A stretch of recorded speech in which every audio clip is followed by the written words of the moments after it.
Salut à toi. Quand je te dis invocation, nouveau monde fantastique, magie, chevalier ou encore Trunken, tu penses tout de suite à un style de manga en particulier, et donc tu l'as très bien compris. Si t'as vu le titre ou encore la miniature, tu sais qu'aujourd'hui on va parler d'isekai, dans lequel le héros rentre dans un livre et prend possession du corps d'un méchant de seconde zone. Pose-toi, on regarde ça ensemble.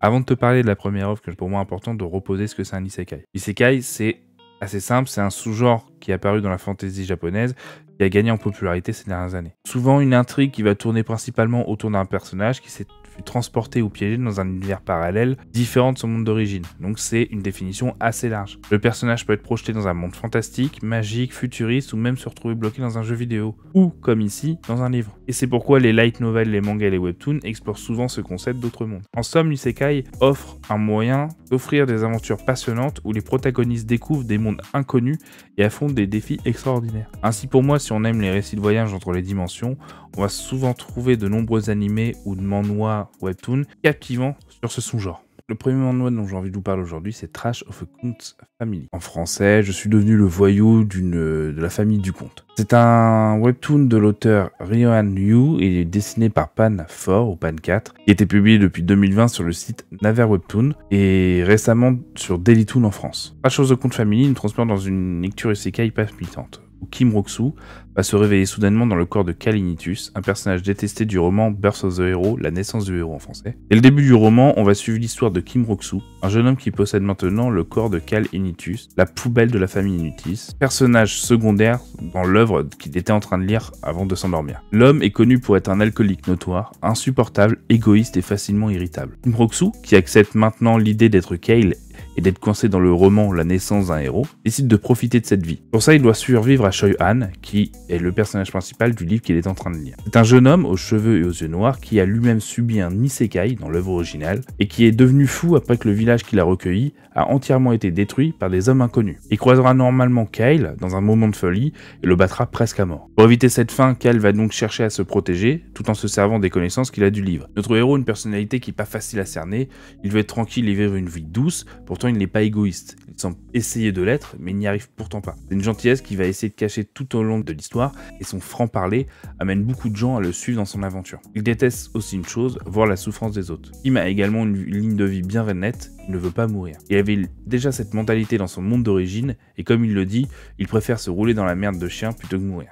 Kyle a un esprit vif et très intelligent, et il sait bien parler aux autres et les contrôler pour les amener à faire ce qu'il veut. Le personnage principal est atypique, mais on ne peut pas s'empêcher de l'adorer. Il est sûrement le héros le plus humain et le plus intelligent que j'ai pu voir pour le moment. Quant aux autres personnages secondaires, que ce soit les gens qui suivent Kyle, les méchants qu'il va rencontrer ou même de simples passants, ils ont tous une richesse insoupçonnée. Chacun a son vécu, une façon de penser ou de voir le monde qui est vraiment atypique. On ressent clairement la différence entre les nobles, les chevaliers et même les roturiers. L'écriture est fluide, simple et va à l'essentiel. Les combats sont très bien dessinés et on se retrouve très vite pris dedans. En ce qui concerne les plans de Kyle, on ne peut pas s'empêcher d'essayer de comprendre ce qu'il veut faire, et dès qu'on croit avoir deviné, l'auteur va nous surprendre avec un imprévu. Le fait que Kyle connaisse le livre pourrait rendre l'histoire monotone, avec un héros qui prévoit tout à l'avance, mais justement, Kyle ne sait pas grand chose. En fait, on va comprendre au fur et à mesure de l'histoire, mais très rapidement, pas vous spoiler, que Kyle ne connaît pas l'histoire au-delà du tome 5. Et ça va changer radicalement le fond de l'histoire parce qu'on passe d'un personnage qui connaît toute l'histoire, d'un personnage qui connaît une portion et des événements qui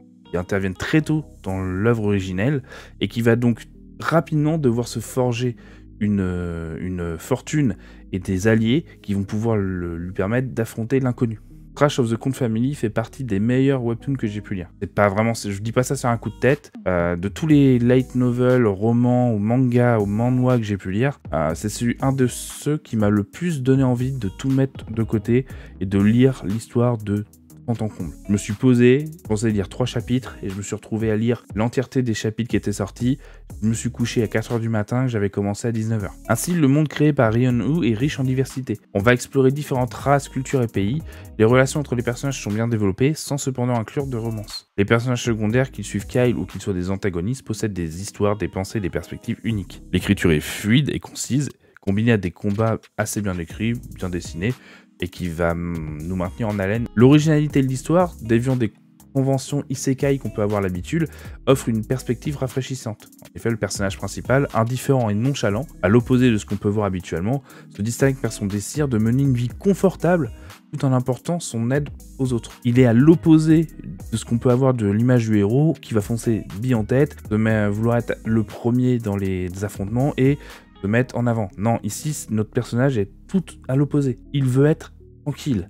Et pour ça, il va tout mettre en œuvre pour assurer sa tranquillité. En résumé, Trash of the Count Family est salué pour son originalité dans l'isekai, son évolution artistique au fur et à mesure de l'œuvre, et ses personnages qui sont bien définis. Le second webtoon dont je vais vous parler, c'est un de mes webtoons préférés. The Greatest Estate Developer. C'est une œuvre de Lee Yoon-min et dessinée par Yoon-so Kim, sur une œuvre originale basée sur le light novel de Baek Gyeong-mon. C'est une œuvre qui est publiée sur le site Webtoon depuis 2021. The Greatest Estate Developer emporte les lecteurs dans un monde où le génie civil, le fantastique et l'humour se rencontrent dans une aventure palpitante. L'histoire commence avec Kim Soo, un étudiant en génie civil qui lutte pour joindre les deux bouts dans sa vie en Corée du Sud. Il aspire à un avenir meilleur et travaille dur pour obtenir une bourse en études de génie civil. Son unique échappatoire à la réalité est la lecture d'un roman fantastique tous les soirs intitulé Knight of Blood and Iron. Un jour, alors qu'il s'endort en lisant, Suo se réveille dans le corps de Lloyd Frontera, un noble paresseux et débauché dont la famille est accablée par des dettes écrasantes. La transition est choquante pour notre héros, qui doit maintenant composer avec les extravagances passées de Lloyd et les conséquences de sa vie dissolue. Cependant, déterminé à éviter le destin sombre qui atteint la famille Frontera, Suo va utiliser ses connaissances en ingénierie pour concevoir des inventions et apporter des améliorations significatives à la vie de la famille et de ses sujets. Cependant, il découvre rapidement les défis de la vie en tant que noble et les complexités de ses relations familiales et sociales dans cet univers fantastique. De plus, Lloyd, grâce à ses connaissances de l'œuvre, va pouvoir savoir à l'avance où rechercher les choses qui pourraient le faire bénéficier et toujours apporter un meilleur confort de vie dans cette histoire. Un élément clé de l'intrigue est l'introduction du Random Summon Game, un pouvoir mystérieux accordé par un système du monde fantastique. En effet, notre héros va pouvoir invoquer des créatures telles que Pudong, un hamster géant fantastique qui vont l'aider dans sa quête. Ces créatures ajoutent une dimension magique à l'histoire, apportant des compétences uniques et des rebondissements inattendus. Le récit va également explorer les relations entre Suo et les autres personnages, notamment Ravier Ashrahan, chevalier loyal et envers les membres de la famille Frontera, et héros initial de l'œuvre dans laquelle est rentré notre héros. Franchement, c'est un super isekai, avec des personnages amusants et mémorables, une intrigue amusante et une direction absurde intéressante dans l'expression et dans l'art. Et l'œuvre est très bien ficelée. Sur une histoire basique de notre personnage principal de rembourser les dettes du comte Frontera, en fait, elle va permettre d'introduire dans un monde fantastique, dans un cadre fantastique, des principes de construction et d'ingénierie semi-modernes. Et donc l'œuvre va utiliser la motivation du personnage principal comme première source d'inspiration, mais également comme un des plus grands ressorts comiques. L'art est excellent, à la fois standard pour un manhwa, mais avec des expressions si dramatiques qu'on ne peut s'empêcher de rire. En effet, vraiment, c'est une des œuvres qui m'a fait le plus rire dans tous les webtoons que j'ai pu lire. C'est vraiment... c'est un des webtoons qui, par ses expressions vraiment comiques et par son second degré, et sa façon très cynique de voir les choses, qui rendent un comique de situation extraordinaire. Là où le manhwa brille vraiment, c'est dans ses personnages. Le personnage principal est dépeint comme un être minable, cupide et parfois méchant, mais aussi comme quelqu'un qui est prêt à protéger ceux qu'il considère comme rentables à tout prix. Ici, un des autres points forts de ce webtoon est la bromance qu'il peut y avoir entre le personnage principal et Ravier, entre Lloyd et Ravier. On a vraiment une relation d'amour et de haine qui, malgré une façade où on va les voir souvent se chamailler et on va voir l'un et l'autre montrer du mépris pour l'autre, on va au fur et à mesure des chapitres, adorer voir la confiance qui va se développer entre eux et du niveau de dépendance qu'ils vont avoir l'un envers l'autre. Franchement, c'est une œuvre qu'il faut essayer pour avoir passé une mauvaise journée. Pour moi, c'est un des meilleurs webtoons comiques que j'ai pu lire. Vraiment, la comédie est au rendez-vous. Il n'y a pas un seul chapitre qui m'a pas fait sourire ou voire même rigoler. Tout ça grâce à l'incroyable style artistique et au visage fou que l'artiste peut donner à notre personnage principal, Lloyd. Bien sûr, l'histoire est incroyablement amusante, mais c'est vraiment le style artistique et les adaptations faites du roman qui l'amènent sur un tout autre niveau. Le dernier webtoon dont j'ai envie de vous parler, c'est I Woke Up as a Villain, par l'auteur ARLG, et dessiné par So-Yu Yeon. C'est un webtoon qui va être publié sur le site Kakao Page, depuis 2020. Cependant, il n'a pas encore de traduction officielle en France. Dans I Woke Up as a Villain, notre héros, qui a travaillé toute la nuit, s'endort et se réveille dans le roman en ligne qu'il était en train de lire. Il se retrouve alors à avoir pris possession du corps d'un des méchants de la série, Cho Yun-son, qui, normalement, finit par être tué par le personnage principal de l'œuvre, Kim Dun-jin, qui se sert de lui pour atteindre le père de notre héros incarné, le père de Yun-son. Dans ce monde romanesque, des donjons sont conquis par des chasseurs qui ont éveillé leur pouvoir pour affronter des monstres qui s'y trouvent. À l'origine, Cho Yun-son était une déception, il n'avait pas de pouvoir, ce qui l'a conduit à manquer d'assurance et de confiance en lui, et à être une véritable ordure en tant qu'être humain. Élément commun à nos trois œuvres. Un personnage détestable qui se voit prendre possession par notre héros. Il se comportait comme un riche enfant gâté, faisait la fête, buvait et traitait terriblement les gens autour de lui. Mais une fois qu'il est devenu ce personnage minable, le nouveau Cho Yun-sung